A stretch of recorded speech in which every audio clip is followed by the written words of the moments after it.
Good morning, Dubai. Welcome back to Love in Dubai show, where we take you through all the top trending stories of what's happening in and around the city. You're watching the show with me, Simran. And Misha here. And today's top trending stories are territorial crows have been spotted attacking multiple pedestrians in JBR. And a study reveals top 5 cars involved in accidents in 2021. We'll also be talking about the UAE's Mohab shared safety guidelines for travelers as summer approaches. And UAE to chair at the 65th session of the Committee of Peaceful Uses of Outer Space. That's so interesting. But first, something that's literally fogging up my senses is your scent right now. In a good way or a bad way? In a really good way. Really? You're wearing a really nice perfume. No way. What is it? It's Diptyque. Diptyque? It smells amazing. The scent is created after a barbershop, inspired by a barbershop, which I don't think. I can't stop inhaling. It smells really nice. I hope you're enjoying yourself. Do scents remind you of stuff? Do you have like good scents and bad scents? And when you smell them, you remember like a moment in time or a memory or a person? For me, I am so sensitive to smell. For me, good odors, bad odors and good scents are like, it makes a huge difference. I get headaches if I smell anything bad. Same. Yeah? Same. Are you sensitive with smell as well? So anytime I smell something, like maybe a perfume I used to wear like years ago, it would remind me of that time in life. Yeah, exactly. I also get colognes, like if my dad wore something like 10 years ago, and then I found it, I'd buy it just to like have that. You can smell him from 10 years ago.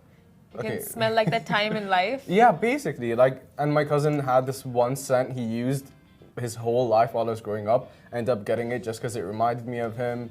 So That's stuff like cute. that. And also like, generally with food and stuff like that, I tell people I have a nose of 1,000 noses. And that I can smell things from a mile away. Oh, that's a gift and a curse, you know? I was going to say, I'm not sure if it's a good thing or a bad thing. Yeah. People are asking for the crow story. Okay. So this is quite interesting. We'll move away from the scent and talk about crows attacking people. So, guys, territorial crows have been spotted attacking multiple pedestrians in JBR, Dubai. Now, nothing brings on the heebie-jeebies like a crow attack. Am I right? Yep. I feel like I am. You got that right. So beware, Dubai peeps. June is crow nesting season, and these birds attack to protect their territories. The video beside us that you can see on YouTube, Twitter, Facebook, TikTok shows a crow swooping down on an unsuspecting water bottle delivery boy who was then left startled by the scavenger. Now, crows are known to notoriously swoop down on bypassers during the nesting season. So until they do that and they just keep attacking the person until they feel like the coast is clear. So do tread with caution. Insane. So you might be asking yourself, how do I avoid a crow attack? Okay, so keep a safe distance from dense trees where crows would be nesting. Also carry a hat, an umbrella, or any object that will be covering your head. Also walk in groups to prevent crows from swooping. Yeah, that's all. That's all we have. I wish I knew that, honestly, but remember that crows do know how to hold a grudge, and they're very well known for that. So whatever you do, do not trigger them black-feathered birds in the wrong way. Just don't. And I wish I knew about the, holding something above your head, because Yeah. I was a victim I know, you said. of these crow attacks. Are you okay? I feel like I'm not. It really scarred me. It scars you. I feel like this story specifically is giving you PTSD. And you're not the first person in the office either to get No. attacked by a crow. Amy as well. And if you see our post on Instagram, so many people in the comments are just like, this happened to me, and they're tagging their friends. It's very common, and it's horrible because they don't come once. They keep coming at you. And their beaks are like super sharp. I think crows are like the ugly siblings of ravens, because Yeah. ravens are very smart. Ravens are loyal. Ravens, Oh, okay. I don't know, they're just really smart animals that have your back, Like if you have a pet raven, they know to love and trust you. But if you have a crow, whoever has a pet crow. Right, because in all of these, I think in all the Disney movies, the villain always has a loyal and trusting raven with them. Yeah. I'm pretty sure it's a crow. And by the way, what's with you and getting attacked by animals? If you guys don't know, Simran got attacked by a cow. A bull. Okay, like a year ago. Yeah, I almost. was trying to save the bull from being hit by rods. She was. And then the bull charged at me, but it's okay. Like, the bull was scared. I get it. And then with the crows, I mean, I don't blame the bull. I blame the crow, because I was in AUD. We were sitting at a picnic table having lunch, minding our business. A crow comes. Very politely, I'm just like, shoo! Because obviously you're scared of crows. You don't want to mess with them. And okay, the crow just goes off, and then when we get up, he comes and he, she, whatever, comes and attacks me like non-stop, and I run into the building. Like attack you where? What part like of it? on my head, like he With just its comes. beak? Yeah, I wish I held my What a book. mean animal. Honestly, I wish I held my book above my head. Like if I knew this from before, but I ran inside, and I think 2 weeks later I left the university. No way. Simran dropped out of college due to crow attacks. Crow attack. But that's insane. Honestly, you'd never think like it's these types of things are so random, Yeah. Like you go on living your life, next thing you know, you've been attacked by a crow, and you're sat here having this conversation. It's the most random thing I've ever heard. But the comments, Shahira, I have to tell you, are so funny I'll because check them out. so we have the video of the crow attacking this water bottle delivery person, like just swooping down on him, and the comments are just like, maybe the poor crow just wanted some water Yeah, I was asking for some water. because he was pushing a cart with a water bottle on it. But yeah. Christiana's like, stop! This is my nightmare. Someone's like, find them, find the crows. Oh my God! Someone's like, even crows are afraid of crows. Honestly, like, it's not cool. Yeah, I mean, we're laughing now, but it is quite traumatizing. Everyone's just like, unfortunately, laughing. This is no funny matter. Yeah, it is no funny matter for sure. And people are just like, you know what? It's time to pack up our bags and leave. College, leave college. Like how I left college, leave JBR. But no, it's quite, crows are everywhere. Like, it's not like it's a Dubai thing. By the way, literally. JBR thing. Sorry?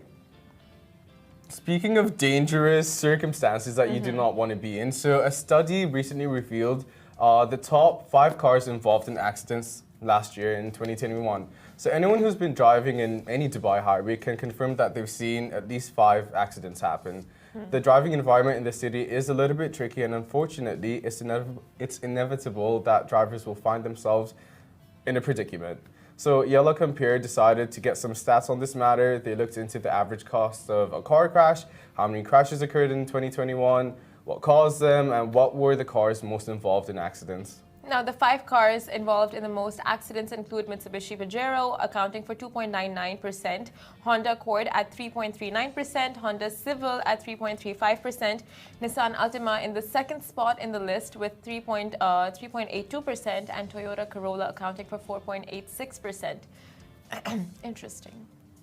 It is. It's super scary. Like, I know both of us are scared of driving in general, and it's Yeah. like, it's not even just like a Dubai thing. It's a Middle East thing. Back Yeah. in 2012, Oman had the highest rates of car accidents in the world, So like, in the Middle East, it's tricky driving anyway. And these stats are good because you know who to avoid, basically. Honestly, I have to say I'm a little bit on the other side of this research because it starts off by saying like, you know, it's not the easiest roads to drive in, but if you go anywhere else in the world, like, I mean, a lot of other places in the world, like, it's not easy at all. Like, you don't have good road systems. There are no surveillance cameras on the road. There are no radars and nothing keeping people in control. Dubai has all of that. Other Exactly. places in the world don't. Like in England, it's insane how like roads are so tight and cars are right behind each other. Exactly. Like that's insane to me. And the then alleys, narrow roads. It's so creepy, so scary. And also, my friend that was with me a few days ago that came for a visit was telling me, we talk about the roads, and he was saying, oh, back in the US, it's 10 times more intense. Like, and I always thought this would be the scariest place to drive, like the Middle East, but unfortunately not. But then you have, or like, not in general, fortunately not. In general, in Switzerland, it's so much different. When you get your license, they teach you like the safety measures, they teach you how to get out of situations in the car, like if the car's in the lake or something, how to get yourself out. I mean, we wouldn't really learn that because you don't have lakes in the middle of nowhere. I know, but it's just like safety precautions, you know, and like situations that you'd want to get yourself out of. But it is good not to discriminate against specific cars, but like no, it's not discriminating. But these are the most common cars out there anyway. They're affordable. They have great resale value. The parts are easy to find if you do happen to get into an accident. So it's like the figures. It makes sense because they are a majority of the cars. I mean, you're not going to find like every second person owning a Lamborghini or a Ferrari. What do you mean? This is Dubai. No point. But yeah, like, I don't know, it just like, it puts in your head that I need to be safe. Yeah. And like, it's not, when you're driving, you know that you can drive, but you have to be aware of the people around you. You have to be aware of 8 different angles, essentially, to stay safe. And it's not necessarily hard, but like it's being aware of other people and like having that consideration. But one major tip, if you are getting a car and you're not like that into just the bougie aspect of it, is always to look at the resale value of the car you're getting, because later on you're going to thank yourself for it. You know, when you're going to sell the car and it's got to go. I didn't do that. I didn't think of that. It's got to be smart that way, you know, future-minded. Anyway, move on to our... Minded? What is that? What is that? Not for you, Shahir. Just kidding, it is. Which is watching. Guys, move on to our next story. The UAE's MOHAB shared safety guidelines for travelers as summer approaches. Now, the pandemic, whether the pandemic is over or not, despite the easing of certain rules all over the world, at the same time, it's almost June, and that means schools are out and everybody is getting ready for summer vacation. And now, with that being said, residents must still be vigilant and cautious while traveling as COVID-19 is still spreading, and the UAE's Ministry of Health and Prevention shared guidelines on what residents should do to stay safe during the holiday season. So you can anyway see the guidelines beside us on all the platforms that you're watching from. That's what? YouTube, Facebook, Twitter. He knows it by heart. TikTok. Yeah, so we're going to go through some of the guidelines which you can find on MOHAB's Twitter and Instagram. So before traveling, do check the COVID-19 stats in the area to which you're going, your destination. Of course, vulnerable individuals such as elderly, diabetics, and those with cardiovascular diseases must avoid traveling to areas where the virus is spreading unless necessary, and complete the recommended doses of vaccination. So make sure to get vaccinated. And while you're traveling, wash your hands regularly. In general, you should be doing that, not just when traveling. Maintain physical distance and social distancing from others. Avoid crowded places. Good one. Consult your doctor immediately if you're not feeling well, and comply with the local COVID-19 regulations of the place you're in and the place you're going to, in terms of also transportation and gathering and the plans that you make while traveling. Exactly. And you know, sanitizers have those like hooks that you can just hook onto your bag. Yeah. Do that. It's so convenient, and anywhere you go, you can just keep sanitizing your hands and carry wet wipes with you. All the things that we've learned in the pandemic, just keep them going as you travel, because we know the situation here, but we don't really know how it is like in other countries and other destinations.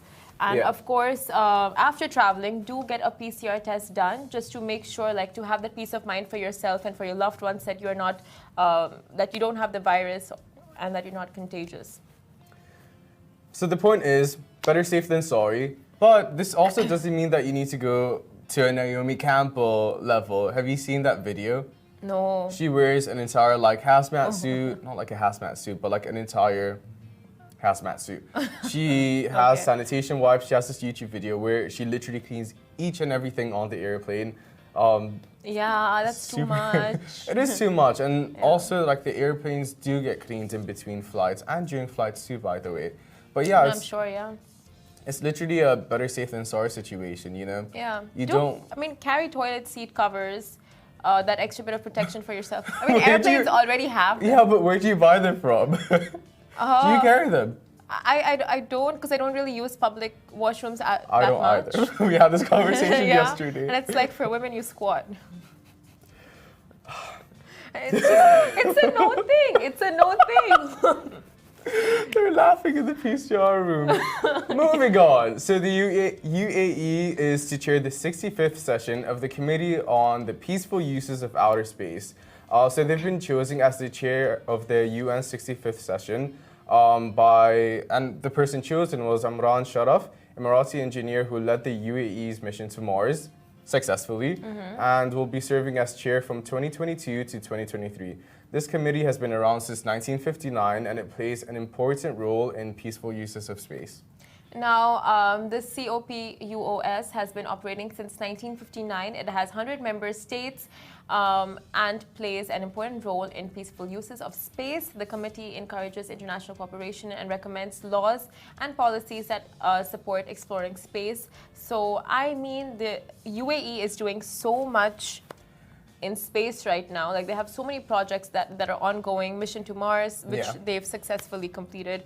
Mission to the Moon, and now this, that they've been elected as this council. It's, I mean, beyond commendable. 100%. Like, and what better country, by the way? Like, that's the thing. Like, the UAE is extremely forward-thinking. We're 100 years in the future. And just for clarification, so the Committee of the Peaceful Uses of Outer Space is there to basically explore how space can impact our lives in the future, the benefits of space and humanity for peace, security, and development. So this is related to like the whole mission of Mars and seeing how far we can go with basically the rest of the universe. That's so interesting. We have the technology, we have the drive, we have the research to support all of it. So it's the UAE is going places. Did I just say we are going? But what I find spaces. The UAE is going spaces.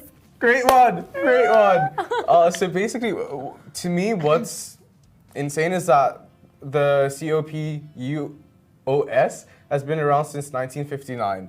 Like, so that's 6 decades ago was when it started, almost. If I'm wrong. I mean, we have so many things, like, it's just another step because we already know Elon Musk has so many projects lined up, Jeff Bezos, like, the space, according to so many of these billionaires, is the future, you know, like, Earth is, like, done and dusted, and the elite, apparently, according to them, are, you know, like, for them, it's space, it's like these other planets. So and also there's that space hotel opening up soon. I'm gonna Google when it's coming out. Space hotel. It's insane. By the way, would you go to a space hotel? I don't think I'd be able to afford it for sure, but if I could afford it. That's the thing. Who can afford it? So it opens in 2025. It's literally a space hotel. Like, what more would you? I don't know. What do you do about food? Is there a kitchen? Because you know how they have those like packages like in the army when people go on like space missions, but I guess that's due to like them being there for a prolonged period of time. But like, what's a space hotel? Does it rotate? Like, what are its features? Is You're there asking a pool? the right person. There can't be a pool. There's no gravity. I feel like if I'm going to outer space, I wouldn't expect a Michelin level dining experience. No, but you're going to outer space. Like, I guess the experience has to be out of this world. Right? Good one. Good one. That was a good one. The way they're laughing back, like, it's insane. They're dying. That's a good one, right? Oh, Ali is laughing his pants off. No. Ali, stop laughing, please. Come on. Come on, stop. You're a good guy. Okay, guys, that's all for our show this morning. Catch us same time, same place tomorrow. See you then.